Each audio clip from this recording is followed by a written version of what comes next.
to say the number of people who've been no platformed or sacked or something isn't the whole issue at all. No. You know, the issue is the culture.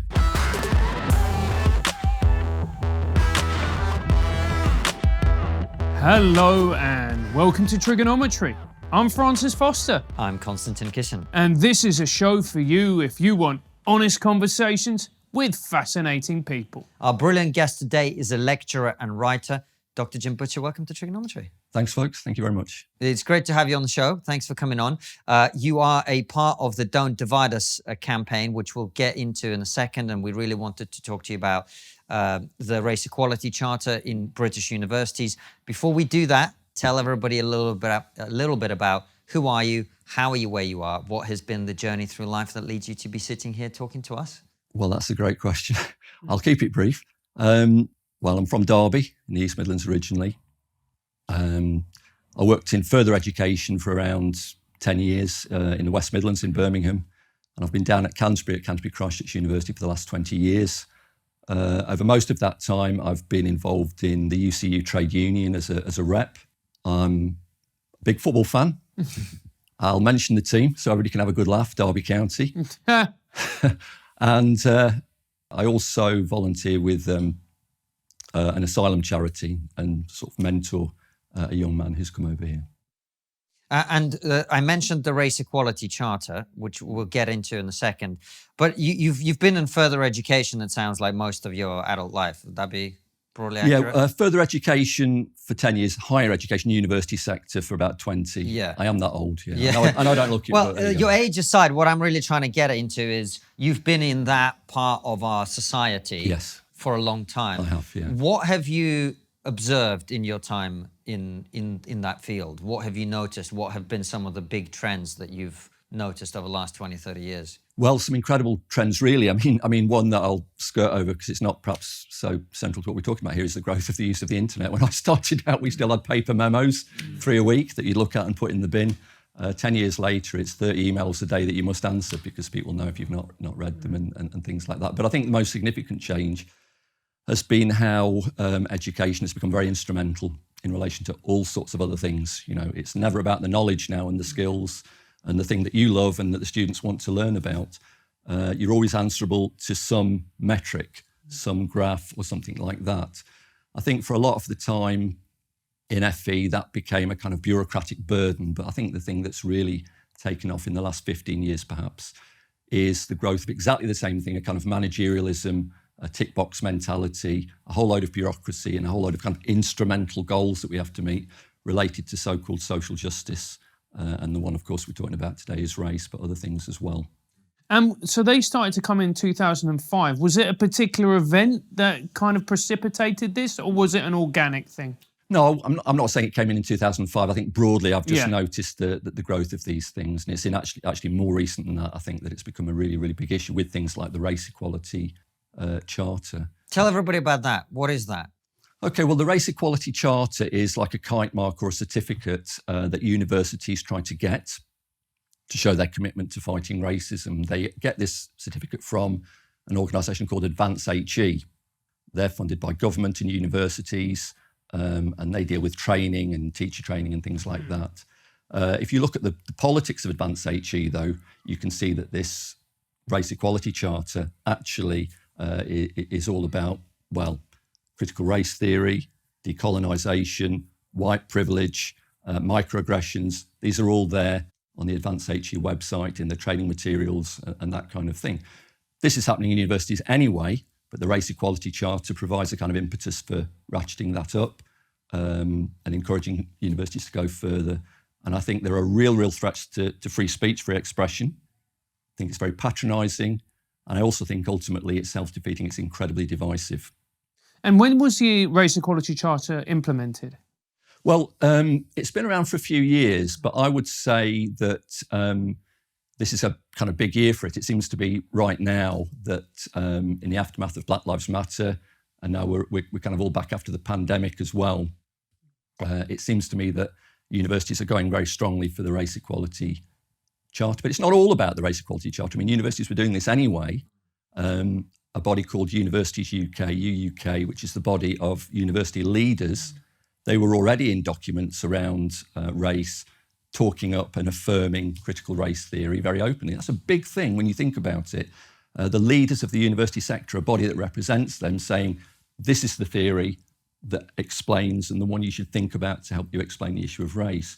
Universities should remain neutral in that respect, precisely so people within them, the students and the staff, can have that freedom and feel free to question, to put forward other theories. But they're affirming these theories. It makes life more difficult for naysayers, heretics, and very reasonable people who just want to know both sides, frankly. Yeah.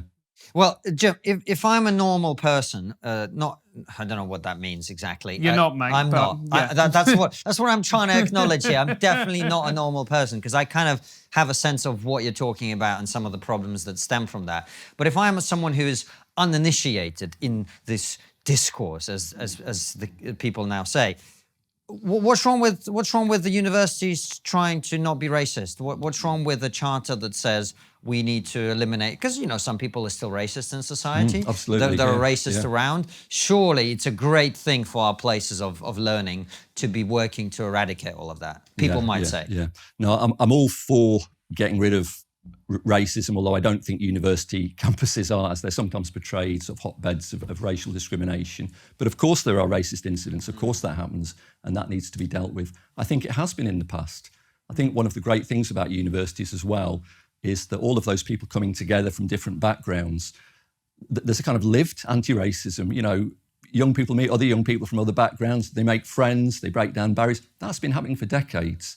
And that kind of conviviality has been really, really positive kind of thing. So yeah, that's really, really positive. But what's actually happening with the Race Equality Charter is a set of ideas that encourages people from the day they step into the university, very often in their induction, as we found out, at St Andrews and Kent this week, we might talk about, encourages them to view themselves as white privileged. I mean, you might be from a working class family and struggled on your way out, but you walk in that door, you'll be told you're white privileged by somebody who's doing rather better than you and perhaps your family were doing as well, which might not be so easy for some people to take. It's divisive. It encourages people to focus on differences, to treat people as members of groups rather than individuals who might, contradict your expectations about that group. So I feel it a lot of it's very well-meaning, but I feel that very often it kind of revives, it sort of re-racialises the university in a certain way and makes it more difficult for people in their daily lives and daily struggles to break down those barriers for themselves. Why is it that critical race theory, it's a theory, why has it suddenly been taken to be fact? That's what I don't get. It's all very well to have a theory. All theories should be taught. Absolutely. And I've very vocally spoken out against. Very occasionally in America, you get people saying ban critical race theory in universities. Very, very, very, very rare. Absolutely, I'm saying that's nonsense. You can't ban critical race theory. If you disagree with it, you want it out there, part of the discussion.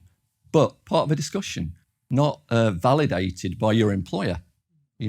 How many students are going to, if they feel like it, they might not, they might agree with it, but how many students, if they feel like it, are going to write an essay critical of critical race theory when the department says, we are the decolonised department, we are the critical race theory university, and that happens. How many members of staff are going to speak up about the divisive consequences? Well, people are, but it's difficult when your employer is training the students you teach, training, not discussing, telling them how to decolonise, how to sort of enact critical race theory. It makes life more difficult. The theory, no problem. It was an old theory from sort of critical legal studies, interesting theory. You go forwards, about 40 years, 30 years, whatever. And I think as in that book, Cynical Theories, Helen Pluckrose and James Lindsay, they described how some of these theories have become kind of policies at the level of everyday life. And that is what we're dealing with, a very kind of intensive kind of ideological pressure to conform and think in a certain way, not to discuss the theories, but to enact the theories. And one of the other things you brought up there is the idea of decolonization. And I find that very interesting because every job I've ever had, whether it's this, whether it's comedy, whether it's when I was a translator, has always involved looking at words and understanding their precise meaning and using them correctly. Yeah. I don't understand how you can decolonize a university. To colonize something means to invade a foreign country and take it over and use it, appropriate its resources. How do you decolonize a curriculum or a university? Well, it's a very flexible term, I guess, and it is taken to mean different things. Many, many different things. And, so for example, to review reading lists so that there are more writers of colour on the reading list, because those writers of colour will be more representative or will sort of chime better, if you like, with students of colour who come into the university. So revising reading lists, that kind of thing. There's a big philosophy behind it, and the philosophy behind it generally is the idea of decoloniality or decolonialism. Right. And that holds, to put it simply, that when we go to university, there are different systems of knowledge, different types of knowledge that historically have come from different places.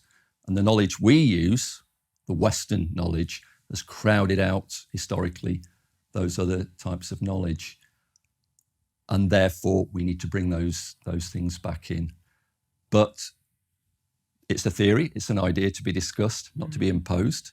That's the first thing. But humanists and many, many people who fought colonialism and anti-racism in the past believe something very different, which is that knowledge is human, universal. Yes, there's all sorts of different things going on, but we're part of a sort of global discussion across cultures, across time, across place.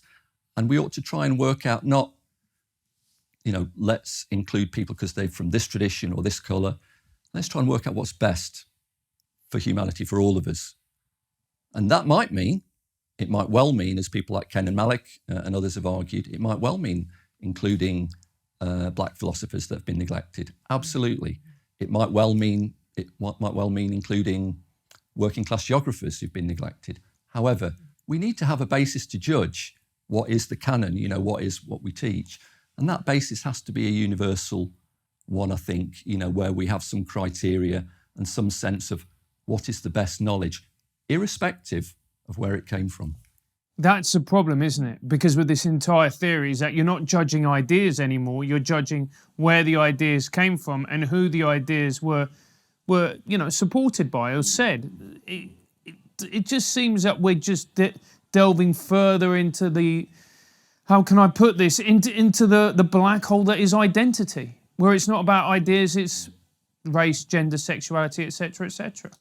Absolutely. I think that's exactly right. I mean, in effect, what it ends up doing, I think, is putting people in boxes. If you're a student of colour, we're going to have these, or we're going to look at getting these new writers on the curriculum for you.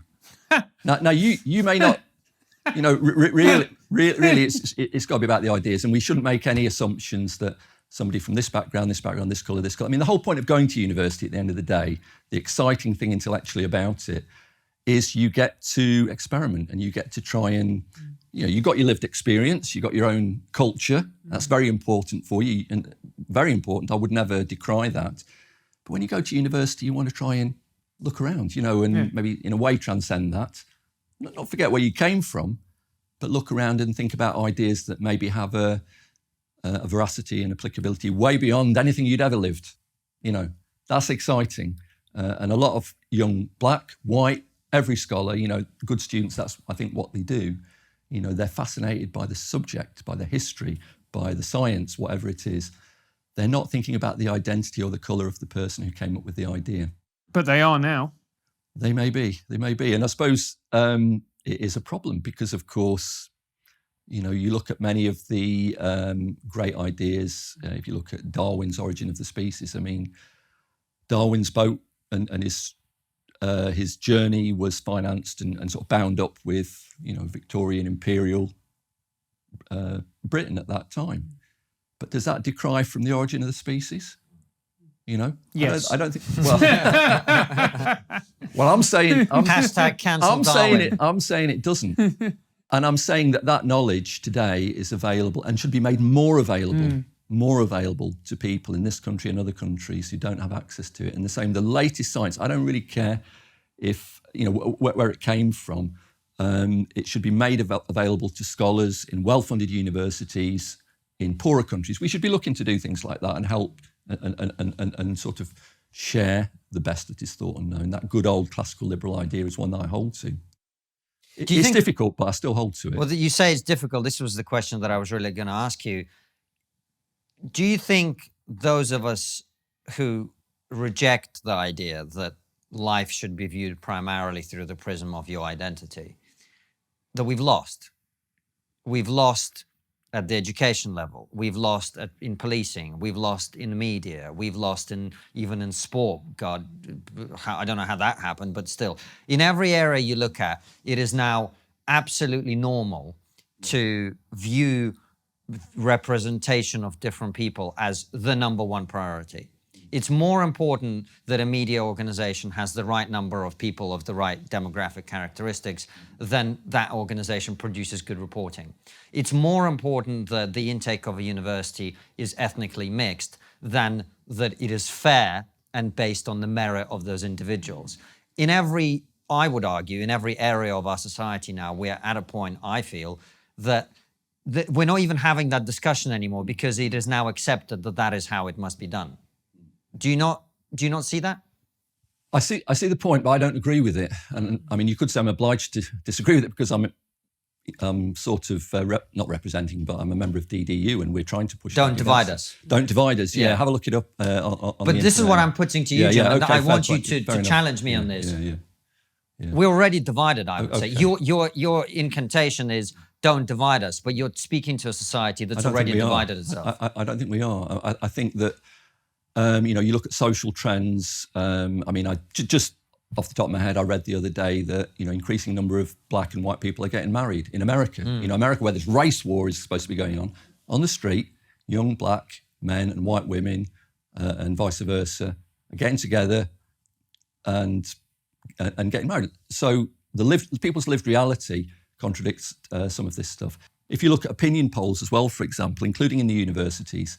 It's not the case that decolonisation is something people come in and say, yeah, we've got to support this. It's not the case that people come in committed to that. A relatively small number do. The problem is when they come in, they're made to feel that this is the norm. This is like the wallpaper, It's there. This is what anti-racism means. If you're a good guy, this is what you do. So what it really takes, therefore, is for people, and it can be difficult in some respects, people to provide an alternative to that. And I think that's what we're trying to do at DDU, because we're not only criticising things like the notion of white privilege as a principle in universities and all that kind of thing, but we've also started, and it's in our response to the Race Equality Charter, proposed some slightly more positive things. I mean, a very, very simple one. Virtually every university, if you look on its website, especially around this time when it's Black History Month, coming up, I think, that they put out what they call kind of anti-racist reading lists. So students are told, racism is a really, really important issue, and I agree it is, of course, and here's what you read to understand it and to inform your actions. Now, you look down these anti-racist reading lists that universities put out, they have the same names on them. Ibrahim Kendi, Reni Eddo-Lodge, critical race theorists, Derek Bell, all of these kind of things, one side of the argument. Okay, so one of the things that we're saying is, racism is a really, really important issue. We should be looking at it. We should be debating it. Why don't we put out reading lists that say, well, let's look at what somebody's saying on this side of the argument, but why not read John McWhorter or somebody else from the States who's arguing something rather different? Read both, and we can discuss. Isn't that a better thing to do at university than to provide a wholly one-sided reading list that completely neglects reams of scholarship, reams of history, I might add, because a lot of very famous writers, thinkers and anti-racists from the past did not buy the politics behind decolonise. I mean, famous people of the left, anti-colonialists like C.L.R. James, their politics was not that of today's sort of decolonisers and so on. I'm really interested, I'm not a historian, but I'm really interested in engaging with these history debates precisely for that reason. I'd really love, and one thing we really want to do is engage with critical race theorists, people who disagree with us, but that's not always forthcoming, when you look for those discussions and debates. Why is that? Well, you'd have to ask the people concerned, but if you Don't Divide Us, I know that they sent out some invites to Advance HE, the critical race charter people, and various people associated with that, saying, look, in good faith, let's have a discussion about this. The response we received to a number of emails from Advance HE was nothing, not a word. Mm-hmm. Now, we have over 100 academics, well over, supporting us. Our academics are told at university we have to answer emails within 2 days. Yet this professional body deigns not even to respond to requests to debate. And I actually think that's quite outrageous, but indicative of a sense that this is the view. Well, this is my point. You don't debate this view. It's not up for This debate. is exactly my point, which is why I say, why I'm questioning it, and I'm desperate for you to prove me wrong, but I'm feeling myself becoming more cynical by the day, because you are, I would argue, naively sending out these invitations to people whose entire worldview is based on the idea that they have the truth and you are an evil racist bigot. And they don't want to debate the two different sides. They don't want Thomas Sowell or John McWhorter or Glenn Lowry or whoever else to be represented in that conversation, because they're not interested in conversation. They're interested in taking over the institutions, which I put to you, they've already done. It's a good point. I mean, I think that as an organisation trying to put a point of view, we have to assume in the first instance good faith, although maybe that's getting stretched a little bit now. But as I said before, many people engage in this entirely in good faith on the other side. And I find this, and sometimes it can become a bit of a self-fulfilling prophecy to assume, the other person doesn't want to discuss this. I mean, that you're right at the level of, you sort of professional anti-racists and race trainers and people like that. I mean, they have a material interest in that, and they generally won't engage. But there are a few people, there are, in any given university, hundreds of lecturers, people like you and I, they're interested in ideas, they're open to discussing them. So that's where we've got to look. And maybe it does mean developing new forums and different ways of doing that. I mean, things like your show, all sorts of things like that. So I'm not overly optimistic, but I'm an optimist by nature. And we're going out there to put our point of view. I find it resonates with students I talk to. I find it resonates with lots of, if you like, neutral people. That's most people, isn't it? At the end of the day, they want to get on with the job and meet people and find out about stuff and all the rest of it. So that makes me optimistic. And I think the more you go out and put the ideas to regular people, the more optimistic you get, because I think our ideas are convincing. I think they do chime with people's lived experience. People come to university, they don't want to be thinking, has he raised his eyebrow at me? That could be a microaggression right there. People want to be open to say what they think. To say to somebody who's being aggressive, you're being aggressive, and not to think, could that be a microaggression? I mean, the classic one on the subject of microaggressions, where I always break the rule, is asking people where they're from. Apparently, you're not supposed to really do that. That can be. Most of my classes are very, very diverse. We get lots of young black kids, well, I say kids, adults, young adults up from London and people from Kent and people from around the world. Very often, the majority of the people in my class happen to be black, neither here nor there to me. I'll say, where are you from? And they can interpret how they like. I have to say, in 20 years, never had a problem with it. Made a lot of friends through it, found out a lot about people through it that enables me to maybe bring to bear examples in my teaching, that they can relate to. Maybe where they're from is a place I've studied. So it's a great thing to do, to ask people where they're from. Yeah. It's a great thing. Nobody should be feeling, shouldn't I say this? And it's a real shame, I think, that the advent of this new sort of critical race politics, it actually makes people check themselves and not be spontaneous. And when you go to university, you want to be spontaneous. You want to have fun. You want to meet people. You don't want to be having you want to make a few mistakes even. There's nothing wrong with that. That's, we're going to learn that way.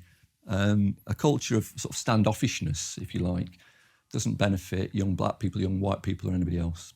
So that's what we're going to call the episode. Jim Butcher, why I agree with microaggressions. But yeah, well, to me, Jim, there's two questions that I want to ask you. Number one, what's it like being an academic in this particular kind of atmosphere? And number two, isn't the rubber going to hit the road when someone gets fired because of this? that's the moment we're really going to hit the mainstream with it. Okay. Well, in answer to your first question, I love it. I really, really love it. In fact, when I went in my class after COVID, I hadn't taught for a long time, I nearly burst into tears. It was so wonderful to be stood in front of a class of people, nobody wearing masks, me not wearing a visor, which last time I'd been in a class I was wearing. It was utterly, utterly wonderful, and I got a bit carried away with it. But, so it's great. And I work in a business school at Canterbury Christ Church, and I work with terrific colleagues. We negotiate all this stuff, and we get along. We've got along for a long time. Utterly terrific. And that's what a lot of it's like.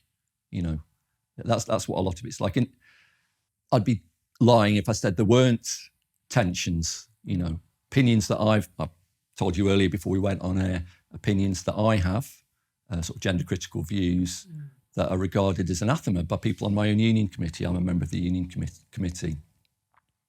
But we try and negotiate those things and do the sort of stay in the room with people you disagree with, sort of that kind of idea. So it's really, really good in that respect. I wish in general that education focused on knowledge and education, but as any academic will whinge about, and it's true, there's so much that's instrumental. You fill in a form to say you've done this, you prove you've done this, and then of course you do your decolonise training and all of these other things which I loathe, and when I raise my point of view in it, maybe I'm told, Jim, we don't make the rules, literally. So it's that kind of attitude, you do those sorts of things.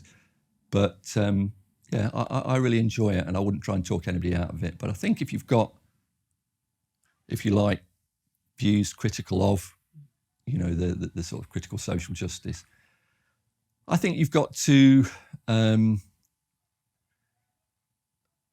watch your back is the wrong word, but I think you've got watch your front.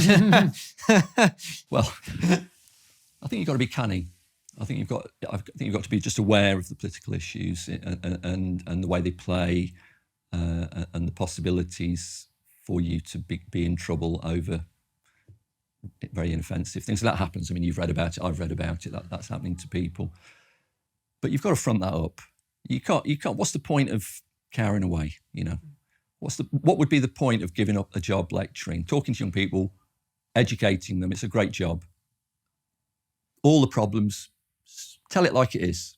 Put it out there. I'm trying to do that today. Say what you think. Other people can disagree with that. The more people who do that, the more open it becomes, the more hopefully we can get back to, there never was a golden age. We can get back to knowledge, ideas, facts, skills, things that when people are growing up, they get a buzz out of, they want to know, they catch on to, rather than the sort of identitarian stuff, which frankly, at the end of the day, for many young people, it is extremely boring. Your second point about somebody getting fired over this, well, we don't know if anybody hasn't been fired over it, first of all. Most union cases and things like that are not discussed beyond the case for kind of obvious reasons. And when people do go, very often there are agreements under which they go and things like that. But it seems to me there are quite a few cases now of people being investigated. And this is actually, in a sense, more important. So Neil Finn up in Edinburgh was investigated because some students didn't like him tweeting very inoffensive things, that he wasn't completely in agreement with Black Lives Matter. He was investigated for this. Can't a university management say, we've had a complaint, there's nothing here, Neil, there's nothing here, carry on. Mm-hmm. Do they not have that authority these days to do that? Apparently not. And as a union rep, I find that managers don't manage in that way. They always defer to investigating, taking everything in that way. But my point is, my general point is this: if you risk investigation and possible censure, you're trying to make your career, you're trying to earn your living, you have to consciously decide to go down that route and say what you think. I think many people say this, and even University College Union, my union, who are very woke, even their own research shows that a lot of lecturers self-censor. I don't want to self-censor. I want to have a climate in which we don't have to. Even people whose views I strongly disagree with, I don't want them to self-censor. I respect their views when I disagree with them, and I want them to respect my views to the extent that we can talk about them. That's what our students deserve. That's what a university should be doing. You know, that they deserve that. Jim, I'm going to be honest with you. You seem like a lovely bloke who's very positive and very optimistic. But You're going to mention the Derby County supporters. No. But the picture you're painting is bleak.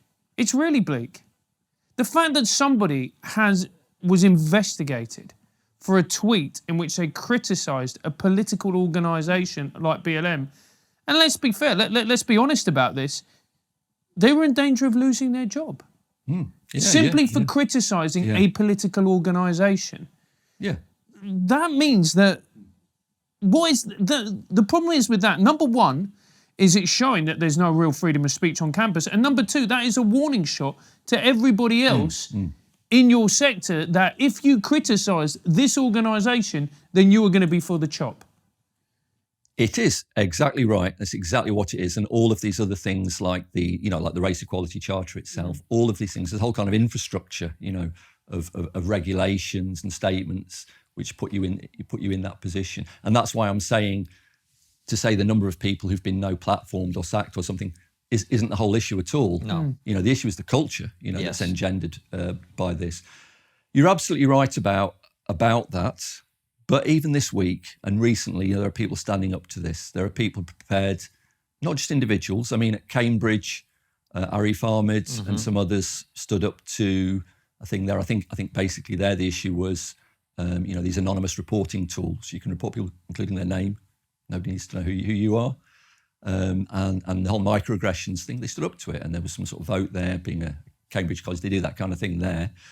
And they won that. This week, Professor Lee at Kent University has been opposing, her students having imposed upon them a sort of, training involving daft things about, if you buy second-hand clothes or some nonsense, you might be committing a microaggression. I can't even keep up with it, to be honest. It's some of the stuff you don't remember because it's so bizarre and unbelievable and weird. People are out there standing up to it, and I think that this year it would be a good idea, absolutely, if more people stood behind them in any way they can.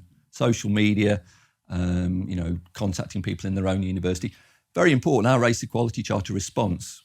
Get it round a few people. We're doing that and we're getting some very good responses.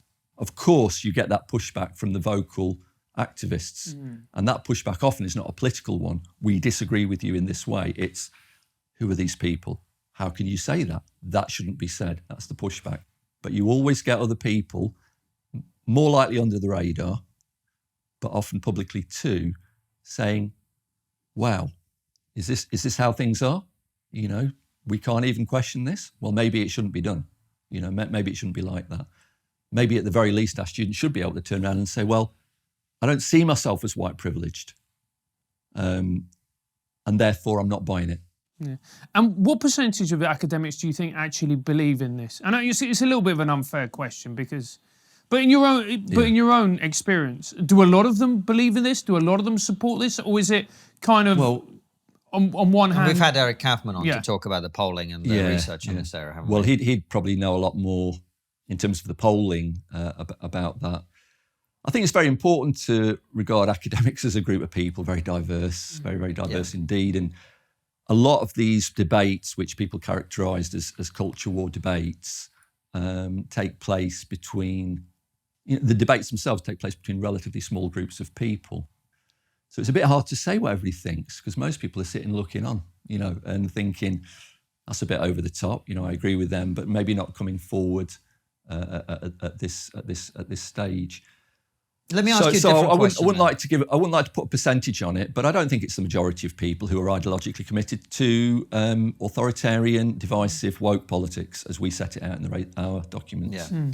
I suspect that's very true, and also not necessarily that important because all it takes is an intolerant minority to get their will if they want to. But look, I hear you, and you Don't Divide Us and others are doing good work on opposing this stuff, and it's great to see, as you say, that people are making successful efforts to push back against it.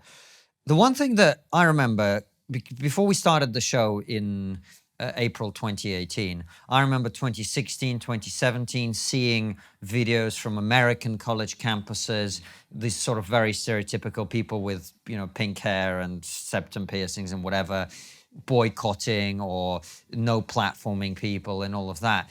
And at the time, I had the impression that this was all student-led. This was driven by the students. Since then, I have also got the impression that a lot of it has come through the faculty, through the teachers and the lecturers teaching kids something, and then that activates them to behave in these sort of ways. Where do you think this is coming from? Is this sort of bottom up? Are you getting 18-year-olds, 19-year-olds turning up at your university full of these ideas? Or is it more a process of you turn up to university and you kind of maybe were sort of thinking that way and then your beliefs get reinforced? How does that happen? Well, I think it's definitely the case that anybody who is thinking that way, I've got this belief that must be protected and all the rest of it, and I don't want people to, be able to kind of offend me or anything like that. I think anybody who does think that way, that their view will be affirmed when they are on campus very quickly. I think that's the point. By whom? By universities. I mean, universities have spent a number of decades developing all sorts of sort of speech codes and sort of regulations and things like that, which basically validate that. So, for example, it wouldn't be unusual for a university to have anti-harassment sort of little bylaws for the university from the Students' Union and from the university. And it wouldn't be unusual at all. In fact, it would be commonplace, standard practice pretty much, for those to say that harassment can include many things where you didn't even realise you were harassing the person. There doesn't need to be any intent there at all. It can be entirely subjective. Okay, so you've got a situation there where there might be a small number of people with a particular belief, but that belief is validated by the institution that they walk into. I think your point about staff is a fair point. I mean, you tend to have cliques and groups of people, and that's fine. It's completely normal for groups of people with common beliefs and so on to get together and organise around things. I'm thinking about the no platforming attempts at people like Selina Todd, Kathleen Stock, people like that.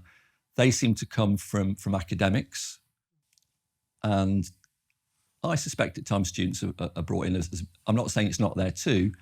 Students are brought in as a stage army. You can't do this because our students will be offended, or black students or trans students or this group. Nobody's asked the black students. My view is probably most will not be offended and would not really like the idea that their identity is being sort of like treated as a stage army to, behind sort of censorious politics. But a mixture, I guess. But my inclination is to actually blame the institutions, or to look at the way that they have cultivated a situation within which relatively small groups of people who have the kind of view that certain views and identities should be protected and free speech is entirely secondary to that. That view is constantly validated and supported, and that seems to me the way, the balance I would put on it. How can these institutions justify spending public money on these types of theories or politics or supporting BLM? Why is our tax money being used for this? This doesn't help anybody, does it? Well, I think it's a very, very good question, especially at a time when universities are making lots of redundancies. And when many universities seemingly can't get it together to provide lecture theatres for everybody's lectures, and there's lots of stuff going on online in the aftermath of COVID, and of course it's to do with ventilation and COVID and things like that, but I think it's also to do with other things too. There is this new kind of vision of university campuses as being like virtual campuses where you show up a bit like the Open University used to be, except you do all this stuff online. Yeah, I'm not sure really. In response to your question, because shouldn't we come to a point where these institutions, they should be apolitical. The police should be apolitical. The NHS should be apolitical, and so should universities. Yeah, absolutely. I don't think universities should be spending money on things that are directed at a particular political philosophy, a particular political campaign or so on. I think it's so important that these institutions, more than any other, remain and are seen to remain neutral. because there's no other way in which a university can fulfill its mission to act as a kind of crucible for debate and ideas. That's absolutely imperative. So it is, well, it is disgraceful. It is. It absolutely is that money's being spent on that. I'll just qualify that by saying there's a lot of goodwill, a lot of people trying to do good things, but I think it's misguided. I'm not saying it's all of it is some, people want to do good things and help students, black students in many respects, but I don't think they do.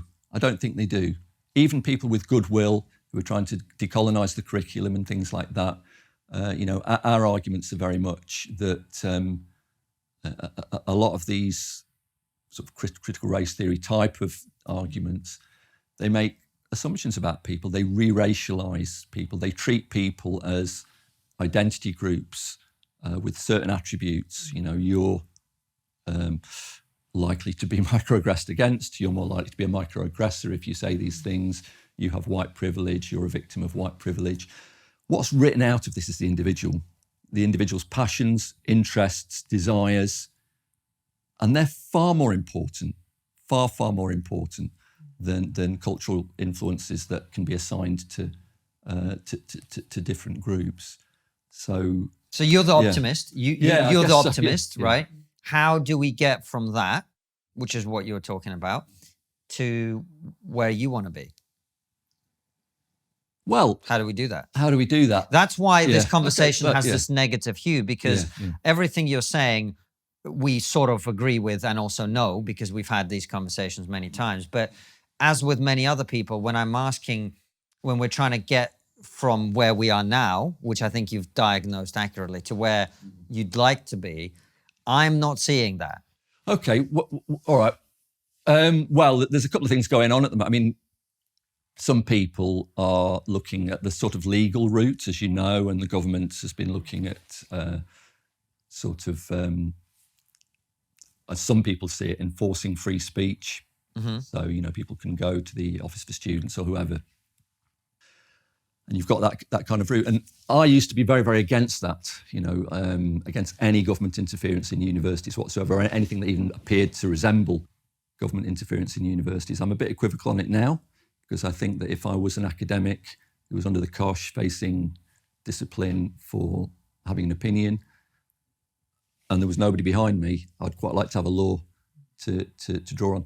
But I think the really important thing, and maybe I'm not going to convince you here, to be optimistic, I think the really important thing is to try different ways to create a discussion and debate. So there's people can say, well, I do agree with this or I don't. And I don't think that fully exists at the moment.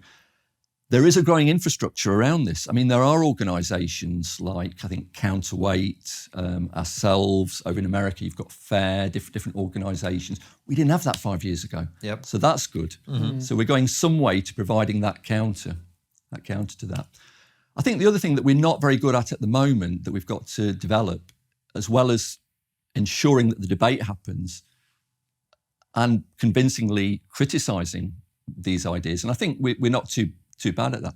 We also need to represent a new positive vision of the university, because that's really what's going on here. The vision of our higher education institutions, what they're for, what their potential is. And I think we can excite young people much more with a vision of a university that you come to from whatever background, and no assumptions are made about you. The world is yours. The ideas of the world are yours. Doesn't matter where they came from, or what colour the person was who dreamt up these ideas, or indeed whether they were funded at some nefarious purpose way in the past. A campus where it's assumed that young people can get together and trust each other to talk, without, as I think it was at Sheffield University, without people paid to wander around and look for, this is crazy stuff. Right. And it was seen as such 10 years ago. You can see the sort of mission creep there.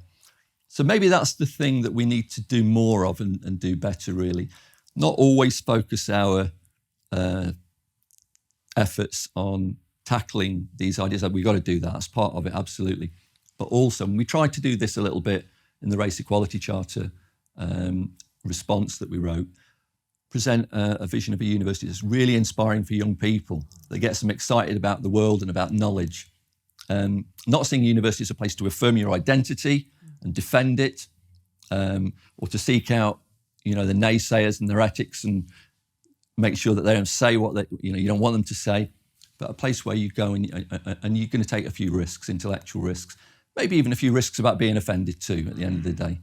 That sounds great. The only thing that's missing is a list of universities where that is the case that you can apply to.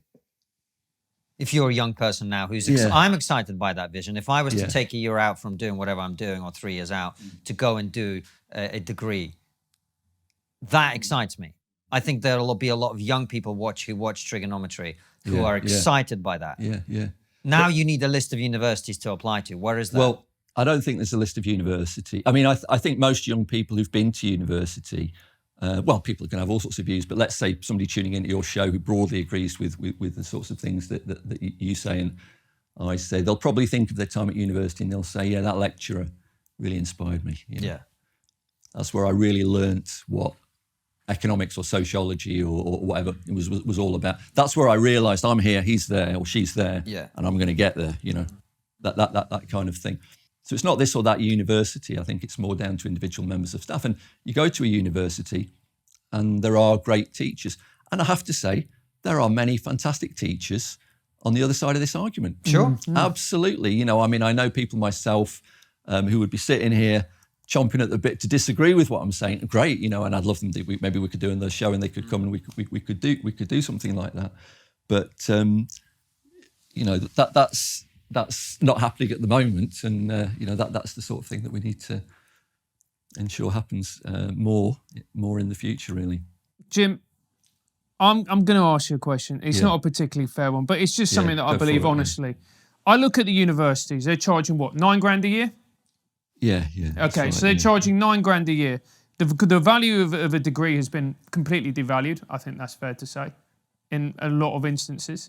Yeah. In terms of employment. In terms of employment, in terms of the quality of teaching, contact time, universities now saying that, that the lectures are going to be virtual. Mm-hmm. You look at a lot of degree courses, 9-10 hours, you're charging $9,000 for this. When are we just going to admit that maybe the university sector is, and now that with all this stuff that we're talking about, should we just admit that it's not fit for purpose? I think there's a difference between saying that the university sector isn't fit for purpose per se, on the one hand, and on the other hand, saying that the university sector needs to be seriously reformed. Yeah. And I think there is a real dearth of discussion about reforming the university sector. A colleague of mine, Phil Cunliffe, and somebody else wrote a really interesting report that features on the KEO think tank website. I reviewed it on Spike magazine as well, looking at a sort of future for universities very different from the one we've got. It involved knowledge-based institutions, fewer of them, very competitive, and none of the woke training and things like that. It's very good. I'd recommend people go and have a look at that. It's on the KEO think tank website and my thing on Spiked as well. We need more of that. We need more thinking out of the box. Universities have developed they've been really politicised. I mean, that's the thing. Knowledge was really politicised. So you had the old polytechnics, which were pretty good at training. They were good at training, and you could do your HND. They were good at getting people into business. No, it had to be a degree. Had to have a sort of parity and 3 years long. And then all the polys became universities, and then all sorts of different things had to be university status courses that weren't before. And before you know it, a university's become this rather indistinct thing that encapsulates training, very practical things, as well as very kind of abstract knowledge. And it's trying to do all of these things, not doing perhaps any of them as well as it might. So I'm not sure about the sector as a whole, but I absolutely do think there needs to be a very serious societal debate about where we're going with universities. And at the top of that debate, I think, needs to be that we need to have universities that are all about knowledge, pushing the boundaries of knowledge. And that requires free speech, and that isn't negotiable. That really isn't negotiable. You can talk about all sorts of other sensitivities, and I'm very sensitive myself to what my students say and feel and all the rest of it. But we need to start off with some basic principles, and those principles are the pursuit of knowledge and the ability to do that freely without fear or favour. Well, on that happy note, I was just going to say, he's got one more black pill question for you.